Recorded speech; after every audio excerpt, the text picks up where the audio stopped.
शक्ति और संयम। घने जंगलों के बीच एक शांत आश्रम था। ये आश्रम था गुरु परशुराम का। यहाँ शिष्य केवल अस्त्र शस्त्र चलाना नहीं, बल्कि जीवन जीना सीखते थे।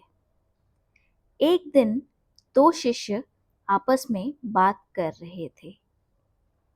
पहला शिष्य बोला, मैं सबसे शक्तिशाली योद्धा बनूंगा, कोई मुझे हरा नहीं पाएगा। दूसरा शिष्य हंसकर बोला, मैं चाहता हूं कि लोग मेरा नाम सुनते ही डर जाए। गुरु परशुराम थोड़ी दूर खड़े ये सब सुन रहे थे। उन्होंने कुछ नहीं कहा, लेकिन उनके चेहरे पर चिंता साफ दिखाई दे रही थी।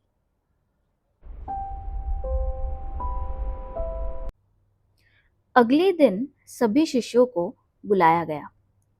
परशुराम बोले, आज मैं तुम सबकी परीक्षा लूंगा।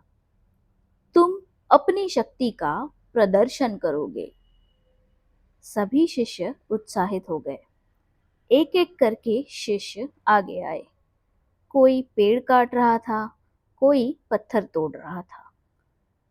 तभी पहले शिष्य ने अपने धनुष पर बाण चढ़ाया और पास खड़े एक निर्दोष हिरन पर चला दिया।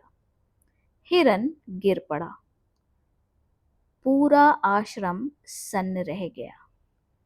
परशुराम जोर से बोले, रुको। परशुराम गुस्से में पहले शिष्य के पास आए और बोले, क्या यही है तुम्हारी शक्ति, एक निर्दोष प्राणी को मारना? पहला शिष्य डर गया। वो धीरे से बोला, गुरुदेव, मैं बस अपनी शक्ति दिखाना चाहता था। परशुराम ने गहरी सांस ली और बोले, शक्ति दिखाने के लिए नहीं होती, शक्ति बचाने के लिए होती है। फिर उन्होंने दूसरे शिष्य को बुलाया।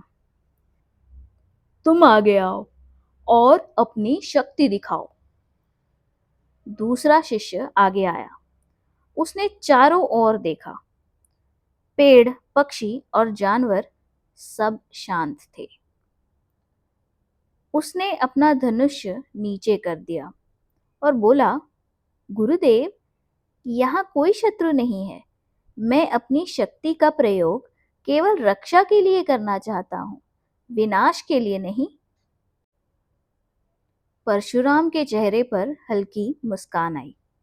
वो बोले, यही सच्ची शक्ति है, जिसे नियंत्रित किया जा सके।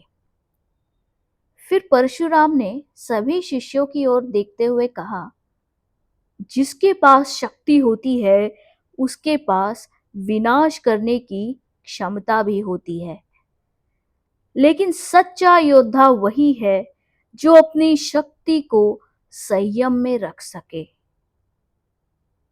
पहला शिष्य अब चुप खड़ा था। उसकी आंखों में पछतावा था। वो धीमे स्वर में बोला, गुरुदेव, आज मुझे समझ आया कि मैं शक्तिशाली नहीं था, मैं कमजोर था, क्योंकि मैं अपने क्रोध को नहीं रोक सका। परशुराम ने शांत स्वर में कहा, गलती से सीखना ही सच्चा ज्ञान है। आज तुमने संयम का पहला पाठ सीखा है। और उस दिन उस आश्रम में शिष्यों ने ये समझ लिया कि सच्ची शक्ति किसी को हराने में नहीं, बल्कि खुद को संभालने में होती है। अंत में गुरु परशुराम ने सभी की ओर देखते हुए स्पष्ट कहा, याद रखो, तुम्हारे पास जो भी शक्ति है, उसका उपयोग निर्माण के लिए करो, विनाश के लिए नहीं।